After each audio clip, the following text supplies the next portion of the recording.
Love you all. Is that good back there? Okay, thank you. Today we're going to talk about another one of the 12 spiritual powers that humans have that Charles Fillmore, co-founder of Unity, spoke about and wrote a book about, the 12 powers. And it's a power that shapes everything in our lives, often even without our being aware of it. And that's the power of order. Now, when some people hear the word order, they might think of alphabetized spice racks, clean tools all neatly arranged and accessible in the garage, color-coded closets, or finally untangling that kitchen junk drawer contents.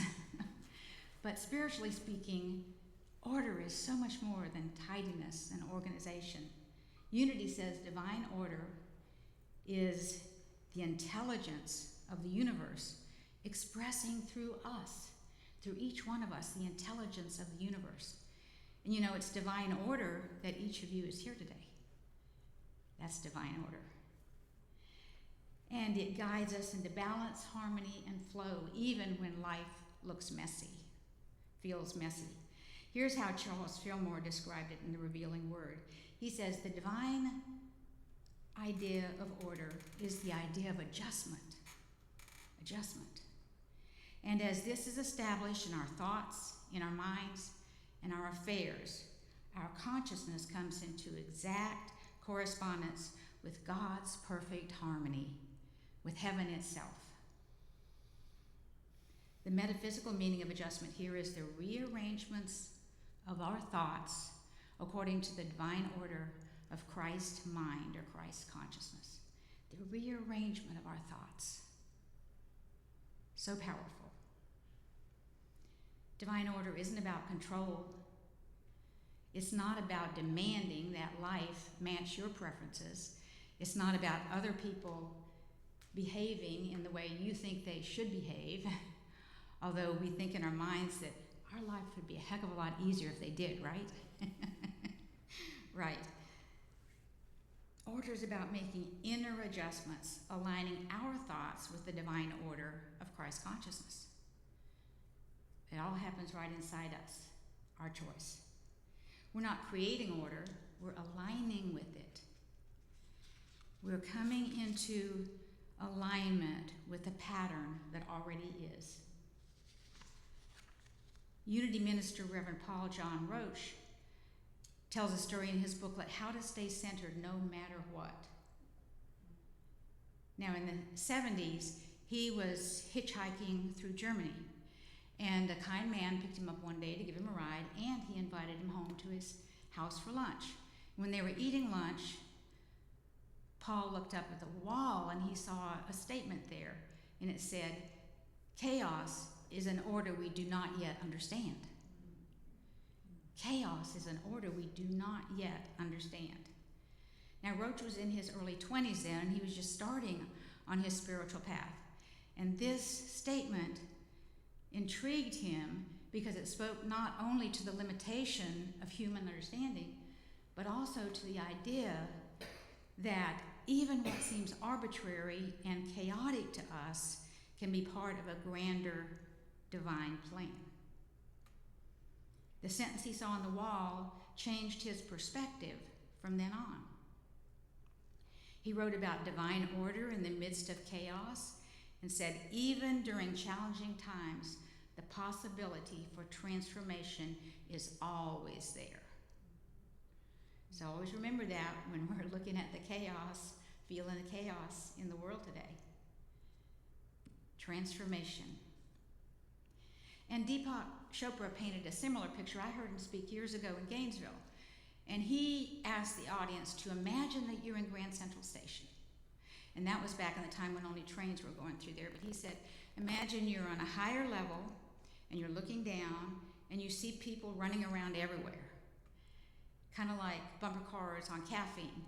And from your perspective, it looks like total chaos, confusion. But if you step back and look at the bigger picture, some people are going to Boston, some people are going to Philadelphia, Some people are going to various other cities, and some people are coming back home to New York City. But they each have a destination, and they're each headed in that direction. So beneath the appearance, order in what appears to be chaos. That helped me so much when I heard that, to understand chaos in the midst of, order in the midst of chaos. But divine order is like that. Life sometimes up close looks real chaotic, but if you zoom out to look at the bigger picture, suddenly there becomes meaning and intelligence and flow. Now here's something fascinating. Nobel Prize winning physical chemist Ilya Prigogine discovered that chaos usually precedes transformation. Systems enter what scientists call far from equilibrium states, moments that look unstable, even messy, right before they reorganize into a higher, more elegant state. And the process of chaos preceding higher order change can be seen in a variety of contexts, and one of which is human psychology. Now, for example, major life transitions like a career change, or maybe a divorce, or a death, or a personal crisis can be seen as chaotic and confusing. However, this instability can be a precursor to a new, more meaningful state of life, as in breakdowns before breakthroughs. So if you're having a breakdown, keep your eyes and ears open for the breakthrough that's coming right after that. Now, this concept suggests that rather than resisting chaotic periods, like humans often do, right, that we embrace them and see them as opportunities for growth and reorganization that can lead to the emergence of a new, higher evolved state. Pretty exciting when you think about it. Judee and I were talking this morning, there you go, about how perfect this topic is for today, and that's divine order because it's the power for this month, September. And I've had several people mention to me when they heard this topic, they say, oh, that's so perfect for right now. It's another expression of divine order. And this shows up in our lives in many ways, like the job you lost that led you to your calling, that then brought you to a job that you love and get paid for.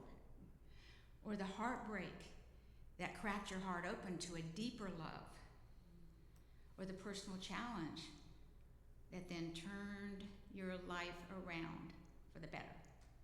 We've all had those, haven't we? It's a lot easier to see in hindsight. But when life feels messy or uncertain, it doesn't necessarily mean anything's wrong. So don't take it to meaning, what's wrong with me or what's wrong with life. It could mean you're reorganizing into a higher version of you and your life. Imagine that. Divine order is always at work, even if we don't see the bigger picture at the time. And in practical spirituality, and unity is known as what? Practical Christianity, meaning it teaches you to put it all into practice. In practical spirituality, the light, the order, and the wisdom of the divine permeates everything. So in unity, we say, and feel free to speak it with me, there is only one presence and one power in the universe and in my life, God, the good, omnipotent. So this helps us to know that the presence of God is also in chaotic and turbulent times because it's everywhere present. Trust it. Now, last month, I talked to you about the spiritual power of will, and I brought in Michael Singer's take on that.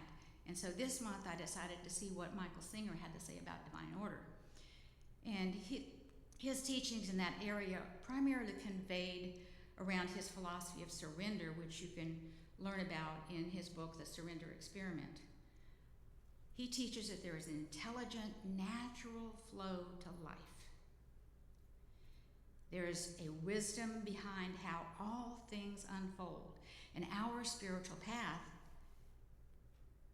involves our learning to trust that wisdom, and then letting go of our personal will, our desires, and our resistance in order that we can align with this greater order. Letting go. Now, the core of Singer's surrender philosophy includes 5 concepts that I want to share with you this morning. And the first one is that the universe is permeated with a greater intelligence. His central idea is that life has been unfolding according to a billions of years old evolutionary process. And the intelligence behind this process is far greater than our human understanding. The spiritual journey is not about imposing your will on the process. Rather, it's about learning to trust and cooperate with the process. Trust and cooperate. Number 2, the ego can cause a problem. Guess we've experienced that too, right? For some reason, which is divine order, the ego wants to push against this natural flow, resist it. It creates an inner resistance by having fears, judgments, and demands about how everything should be. Those shoulds, you know? But this inner struggle, now hear this inner struggle is the source of daily stress and unhappiness. I'm going to say it one more time. This inner struggle, and that's resisting what life brings us, is responsible as one of the things that brings us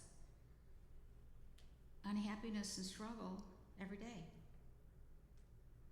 Number 3. Can't hold these 3 fingers up, please.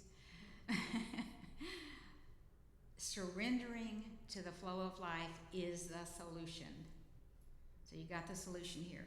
Singer's surrender experiment was the conscious practice of letting go of inner resistance to what life brought, and he committed to saying yes to everything that came to him for an entire year, even when it seemed to oppose his wants and desires.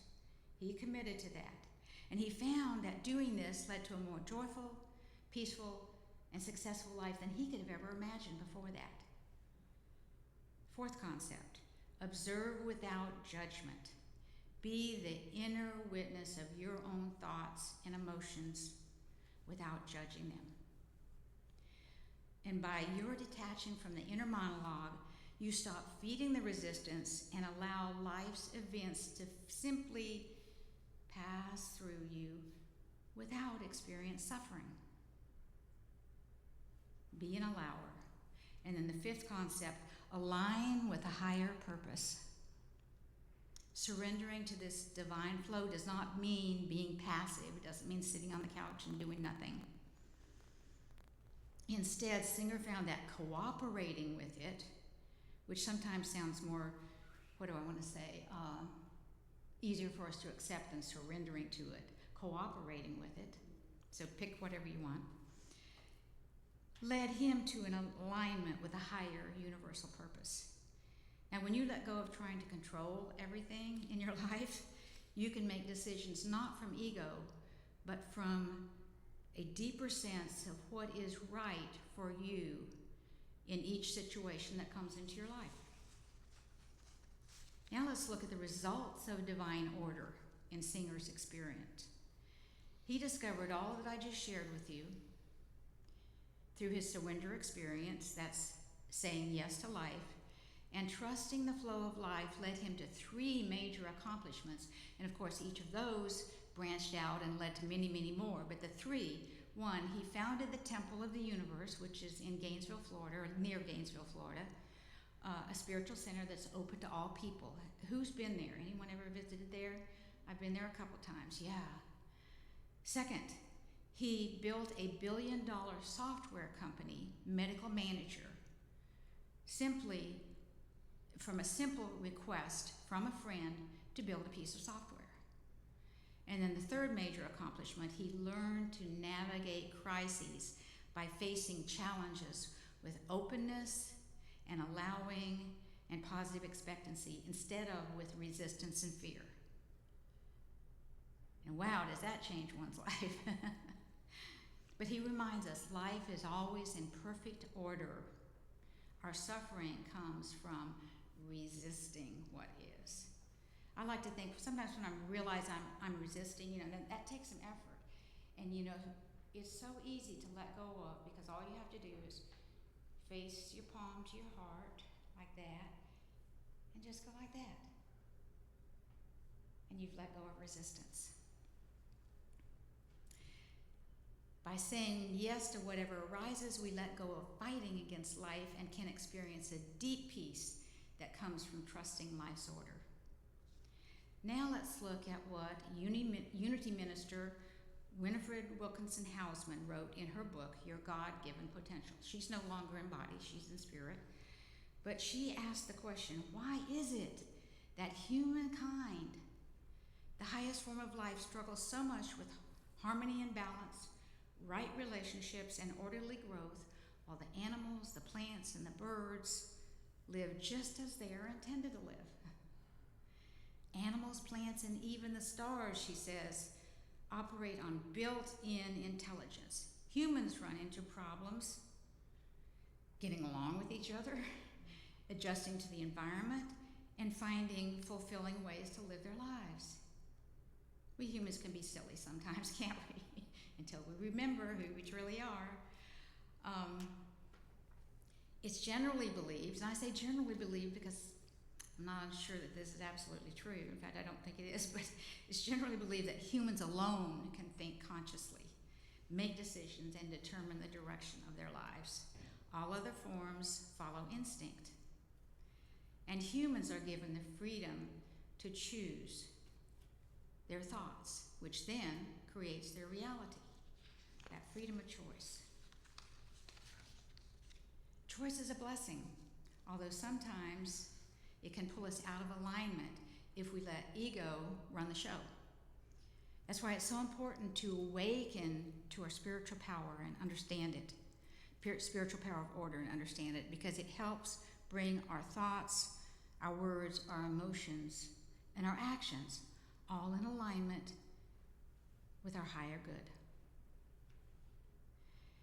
But here's where a lot of us get tripped up, including me sometimes. We try to fix things in our life by rearranging stuff outside us, right? Or, even more exhausting, is we try to rearrange other people and the way they behave. And if you've tried that, I say good luck with that. It is exhausting. For example, someone might say to their significant other, if you'd only do what you said you'd do, then I'd be happy. Or if you'd just stop trying to manage my life, I'd be okay. Any of that sound familiar? Yeah. But divine order doesn't start out here. It starts right in here with our consciousness. And we have the choice to change our thoughts and change our mind and change our feelings. Bible says, as within, so without. Our outer experience reflects our inner states. And what's our inner states? Our thoughts and our feelings. Both of which, again, we have control over. Wow. When we shift our thoughts and our feelings, then the outer reality eventually reflects that shift. When we tune our thoughts into clarity, harmony, and possibility, then the static starts clearing up. Everything becomes clearer. But here's the real test. Can you choose to believe in and trust divine order when all the world around you shows anything but order, right? Sometimes I catch myself judging negatively based on appearances, other people, or situations. And it might be triggered by watching the news or by scrolling on social media or by being around people who have a habit of focusing on and complaining about what they see as wrong in their lives and in the world. Now, when I catch myself judging in that way on appearances, then it's time for me to remind myself all is in divine order and everything happens for a reason. Everything happens for a reason. And, sometimes I have to remind myself of that several times before a day is done. But that's all right. I'm practicing until it becomes natural to be an awesome allower. And things shift when we choose to trust life and what it brings us. Something that happened is we begin noticing silver linings and blessings and benefits where we used to see only problems. And we replace negative what ifs with positive what if possibility thinking. That's a fun game to play. And we experience more and more serendipity and synchronicity, and then we discover, hey, that's fun. Guess what happened to me today? So good. And we feel lighter, clearer, more at peace. Those are the results of divine order expressing through us. And affirmative prayer, which Unity uses, to me is one of the most powerful ways to align ourselves with divine order. But here's the thing. People sometimes dig up their prayers because they don't think anything's happening. So it's like if they were planted a garden and planted their seeds, and then they don't see anything happening, and they go out and dig it up a little bit each day to see if anything's growing. Well, that doesn't work, does it? We know from experience that that's eventually going to come up for most seeds and come out into the open. But one of my favorite reminders for me is from A Course in Miracles, and that's the statement, patience is natural to those who trust. So if I get impatient, I realize, wait, it's not patience I need more of, it's trust. So I say, Judee, where are you not trusting? And then pause and take a deep breath and choose to let go of impatience and doubt and choose to trust and allow and let God handle the how. Let God handle the how. Now, divine order is expressed as a prayer seed grows and unfolds in the invisible until it manifests out here into the outer or to the visible. Think about this. What if we chose to trust divine order in all areas of our lives? Now, we might trust it in these areas, but there's these couple areas over there that God probably needs my help, So, but what if you chose to trust it in all of your life? What if instead of resisting the chaos and challenges, you start looking, becoming curious about the growth that might be hidden in it, or the gifts that it might possibly bring you? What if instead of trying to change or fix other people, that you realized it's time for you to align yourself with God, with the flow of life, with divine order? And what if we stopped judging by appearances and started using spiritual sight, seeing as God sees? And when you trust divine order and live in alignment with the flow of life, guess what? People notice. They might say, I'll have what she's having or what he's having. Your peace and your joy become contagious without even trying. You inspire others to see new possibilities in themselves and for themselves. You start creating positive ripples flowing out in your families, in your friendships, in your work, in your service, in your church, in your community, and in the wider world. There's no limit. And through your example, you become a reminder or a model that someone else needs to take the next step up. Without even trying. No effort, no struggle. That's how transformation happens, one aligned life at a time. And remember, your job is to align your life with God, with Source, with Spirit, with infinite intelligence, with love, whatever you want to call the energy that created everything, and it permeates everything. But divine order isn't something we manufacture, it's something we remember. Divine order is always here, it's always been here, it's always guiding us into greater peace and love and freedom and joy and possibility. So starting today, why not start right now? Let's trust it. Let's allow it. Let's live it. Because, as the Hopi elder philosophy said, we are the ones we've been waiting for. And so it is.